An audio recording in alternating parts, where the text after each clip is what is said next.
అబ్బో ఇక్కడ కేజీ చీరలు కొంటే అర కేజీ చీరలు ఫ్రీ అంట. మంగళ్య షాపింగ్ మాల్, కేజీల్లో సేల్, టన్నుల్లో ఆనందం.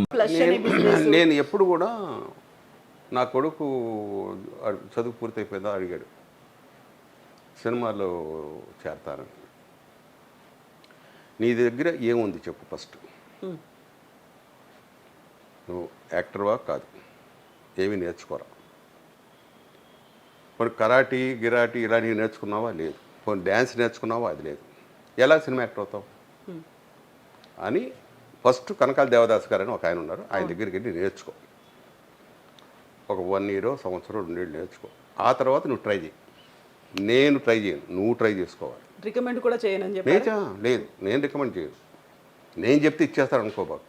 నీ టాలెంట్ చూసి వాళ్ళు ఇవ్వాలి అంటే వాడు అలాగే చేరాడు. ఈ 2-3 ఏళ్ళు వాడిని అప్పుడప్పుడు మధ్యలో టెస్ట్ చేసేవాడిని. డైలాగు గట్టిగా చెప్తున్నావా, డిక్షన్ ఎలా ఉంది, జనంలో లాంగ్ నుంచి చెప్పాలంటే ఏ సౌండ్లో చెప్పాలి, దగ్గరుంటే ఏ సౌండ్లో చెప్పాలి అంటే చెప్పాడు.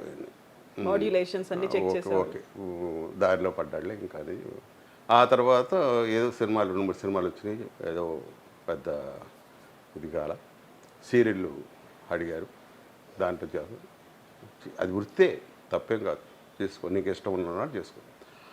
ఆ తర్వాత అక్కడ చుట్టేయడం మొదలుపెట్టారు ఆ సీరియల్స్. వాడికి నచ్చల, గబగబా అయిపోయిందని చెప్పి రోజుకి 7 సీన్లు 10 సీన్లు 20 సీన్లు 2 కెమెరాలు పెట్టి 3 కెమెరాలు పెట్టి తీసుకుని చుట్టేస్తున్నారు డాడీ గారు. నీకు ఇష్టం ఉంటే చెయ్యి, లేదు వేరే పని చేసుకో. అక్కడికి వెళ్ళామంటే మన పని ఆడు ఎలా చుట్టాడో మనకు అనవసరం, చెప్పింది చేసేయాలి. అది చెప్పింది మనం చేయటం అంతే మన డ్యూటీ, మిగతాయి మనకు అనవసరం. ఒకడేమో ద్రాక్ష పళ్ళతో బ్రహ్మాండం తీస్తాడు, ఒకడేమో బత్తాయిలు తీస్తాడు, ఒకడు రాళ్ళతో తీస్తాడు. అది మూసుకొని మనం చేయటమే అని ఇలా చెప్పి సరే తమిళ్లో కవర్ వచ్చింది రాడాను. వాయి బాగా సక్సెస్ అయిపోయాడు. ఇక్కడ కూడా అదే సేమ్, మధ్యలో మానేశాడు. ఏరా అంటే లేదు బాగలేదు, ఇక్కడ కూడా అదే మొదలైంది. మరి ఏం చేస్తావు, బిజినెస్ చేస్తావు, లేదని ఆలోచించుకో, నీ ఇష్టం. ఒక 2 ఏళ్ళు అయిన తర్వాత ఇంకా దీని ఫ్లష్ అని ఒక చిన్న కొట్టు పెట్టుకొని అది అలాగ కసి. అందులో కొడుకు శ్రీకర్, కోడలు సంతోషి ఇద్దరు కలిసి, తను కూడా మాకు తెలుగు సినిమాలో బోల్డంత పరిచయం ఉంది, సీరియల్స్ చేసి తను కూడా టక్కున వదిలేసి ఇద్దరు అనుకొని చేశారు. ఇద్దరు అనుకొని ఇలా కాదు మనం బిజినెస్ అనుకున్నారు. వాళ్ళకి కుదిరింది, ఏది అవసరమో అది కరెక్ట్గా పట్టుకున్నారు. జనాలకి ఏది అవసరమో, ఇప్పుడు ఆ అమ్మాయికి ఉన్న పేరు అసలు మామూలుగా ఇంత కాదు. వాళ్ళు చెప్తుంటారు, నేను బెంగళూరు షూటింగ్ వెళితే వాళ్ళు చెప్పి ఎంతమంది ఫ్యాన్స్ ఉన్నారండి ఇక్కడ ఆవిడకి. తెలుగు ఫ్యాన్స్ మర్చిపోలేదు, కన్నడం వాళ్ళు అంటమ్మా. అందుకని ఇప్పుడు కన్నడంలో కూడా వాళ్ళు చేస్తున్నారు. ఇప్పుడు కన్నడం కూడా అమ్మాయికి రాదు కానీ వచ్చి రాని దీంతో మేనేజ్ చేస్తూ ఇప్పుడు మెయిన్ అక్కడ కూడా ప్లానింగ్ ఉంది. ఇంత కష్టపడము రాత్రి అలా కష్టం చూస్తుంటే నేను కూడా పడలేదు. నేను ఒకప్పుడు అనుకునేవాడిని, పొద్దుననగా వెళ్ళిపోతాం, రాత్రి వచ్చేవాడికి పిల్లలు పడుకొని ఉంటారు, పొద్దున పడుకొని ఉంటారు పిల్లలు. 10th దాకా నేను వీళ్ళని చూసుకోవాలి పిల్లల్ని. ఒక్కోసారి మా మనవాడిని గారాబా చేస్తాను, ఎందుకు రావాలంత గారాబా, మీలా రోజులు వేరులేండి అంటే ఎగతానికి కావాలి కన్నా మనం ఎప్పుడు చూడలేదు కదా అది కానీ. అలాగా వాళ్ళు పడే కష్టం చూస్తుంటే అస్సలు ప్రాణం సూర్యుడు ఉండదు, తిండి ఉండదు, క్లాసులు ఏమో ఒక అరగంట 10 నిమిషాలు కదా తిండి తిని. వాళ్ళు ఏమనుకుంటారు, పొద్దున వెళ్ళిందంటే రాత్రి దాకా నిల్చోనే ఉంటుంది అన్నీ. ఇది కూడా హ్యాట్స్ ఆఫ్.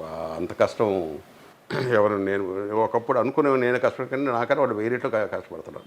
కాకుండా ఆ సక్సెస్ కూడా అదే రేంజ్లో వస్తుంది కాబట్టి వాళ్ళు చెప్పా ఎక్కువ రోజులు చేయొద్దు, ఇంకొక 5 years చేసుకోండి, తర్వాతకి రిలాక్స్ అవ్వండి, ఇంకొద్దు, ఎందుకంటే మెంటల్గా డిస్టర్బ్ అయిపోతారు తర్వాత, వద్దని అని ఇద్దరికి వెళ్ళి ఇప్పటి నుంచి చెప్తున్నాం. 5 years తర్వాత వాళ్ళకి ఒక బ్రాండ్ అనేది ఎస్టాబ్లిష్ అయిన తర్వాత ఇచ్చేసి ఒకరిని ఇచ్చేసి ఇంకా అవన్నీ కూడా ఎవరికో మేనేజర్లు ఇవన్నీ ఇప్పుడు కంప్యూటరైజర్ కాబట్టి ప్రాబ్లం లేదు. సరదాగా ఉంటే వెళ్ళండి కాసేపు ఒక గంట కూర్చోడు వచ్చేయండి. ఇంత ఇదిగా రాత్రి పోడు. మొన్న 2 సార్లు చూసాం మా వాడిని. అయితే అంటే పనివాళ్ళు చేసే తప్పులకి వీళ్ళు ఎంత బలవుతున్నారంటే స్ట్రెస్ ఎంత అవుతుంది అని హాస్పిటల్కి వెళ్ళి ఆ సూది ఇలాగ ఇక్కడ ఉంటుంది కదా, అలాగుంది. వచ్చాడు, ఇంటికి కూర్చున్నాడు. పాండిచ్చేరిలో మర్చిపోయాం నగలు అన్నారు. చూసా, ట్రై చేశాడు, తాళాలు తీసుకున్నాడు. ఎక్కడికి రా అన్నాడు. పాడి ఏరా నీకేం మతుందో లేదు, పక్క తీరు కూడా తీయలేదు. లేదు వెళ్ళాలి. వెళ్ళిపోయాడు. 7 రోజులు హాస్పిటల్లో ఉండి వచ్చి మనిషి ఎలా ఉంటాడు, నీరసపడి వెళ్ళిపోయాడు. కరెక్ట్గా ముహూర్త టైంకి వెళ్ళిపోయాడు. ఆ నగలు ఇచ్చి ఆయన తిట్టకుండా తిట్టాడు. మొత్తం బ్లడ్ డ్రైవ్ సూది ఉంది. చేసుకుంటూ మొత్తం ఆ సూది లోపల పెడతారు కదా, అది తీల ఇంకా. అంటే రోజు వెళ్ళి మళ్ళీ చేయించుకోవాలి. తిట్టి ఏమైంది ఇప్పుడు, నగలు లేకపోతే ఏమైంది, ఆల్రెడీ కోటీశ్వర్లవి బంగారు పెట్టుకుంటాం కదా అని ఆయన తిట్టాడు. అంత ఇది డెడికేషన్ ఉండబట్టి డెడికేట్గా వాళ్ళకి అంత పేరు. హ్యాట్సాప్. మొన్న కూడా ఈ మధ్య అదే జరిగింది. మళ్ళీ వచ్చాడు ఏదో ఊరు నుంచి, వెంటనే పోను సేమ్ అదే పాటించి. ఏదా అంటే ఇంకెవరు లేరు, టైం లేదు, నేనే వెళ్ళాల్సిందే. ఇప్పుడు వీళ్ళు ఎంత కష్టపడుతున్నప్పుడు మీ ఆ డేస్ అవన్నీ గుర్తొస్తూ ఉంటాయి కదా. మళ్ళీ మనం ఒక్కసారి వెనక్కి వెళ్తా, పునాది రాళ్ళు లేకుంటే మన ఊరి పాండవులు. యూజువల్గానే ఫిలిం ఇండస్ట్రీ అనగానే తమిళ 80s హీరో హీరోయిన్ల రీయూనియన్లు అవుతూ ఉంటాయి. ఇవన్నీ వాటికి వెళ్తుంటారా ప్రసాద్ బాబు గారు? లేదమ్మా. ఎందుకో తెలియదు. కటాఫ్ ఆ కాలంలో అయినప్పుడైనా వెళ్ళేవాళ్ళ? అప్పుడు స్టార్ట్ చేసిన ఇనీషియల్ డేస్లో వచ్చింది ప్లాన్, అప్పుడు కూడా వెళ్ళకపోయేది? లేదు లేదు అస్సలు. అంటే గెట్ టుగెదర్లు ఉన్నాయి, గ్యాదరింగ్లు, ఈవెంట్లు ఉన్నాయి, అసలు టచ్ మీ నాట్ అంతే. పని రావడానికి వాళ్ళు ఫిక్స్ అయిపోతారు. చాలామందికి రాడు ఎక్కడికి. ప్రసాద్ బాబు ఇలాంటి వాటికి అటెండ్ అవ్వరు. No friends. ఎవరితో ఉంటా, అందరితో ఎంతవరకు అంతవరకు. ఎక్కువ వాళ్ళ ఇళ్ళకి వెళ్ళిపోవటాలు ఎందుకు. కృష్ణ గారు, శోభన్ బాబు గారు వీళ్ళందరూ వచ్చాను, ఎన్నోసార్లు పిలిచారు. వస్తాను, ఒక చిన్న పని యాక్టర్ షూటింగ్, అబద్ధం ఆడేసి వెళ్ళేవాడిని కాదు. ఓకే, మరి మీరు ఇంట్లో ఫంక్షన్స్ ఇలాంటి వాటికి వాళ్ళని నేను ఎవరిని పిలవనమ్మా. మామూలు నా బంధువులు, నా ఎవరైనా ఉంటే ఎవరైనా ఫ్రెండ్స్ ఉంటే వాళ్ళ ఫ్రెండ్స్ వాళ్ళు పిలుచుకోమంట. నేను ఎవరిని బలవంతం చేసి నా ఏంటి ఫస్ట్ నుంచి వాళ్ళ ఏదో పనులు ఉంటాయి, ఎందుకు మనం డిస్టర్బ్ చేయటం. నేను అది అనుకుంటా, వాళ్ళు అది అనుకుంటున్నారు, ఏమో తెలియదు మరి. లేదు, ఇనీషియల్ డేస్లో వాళ్ళు పిలిచి ఉంటారు, మీరు ఏదో చెప్పి తప్పించుకుంటున్నారు, ఇంకా రారలే అని మెయిన్ అది అయి ఉండొచ్చు.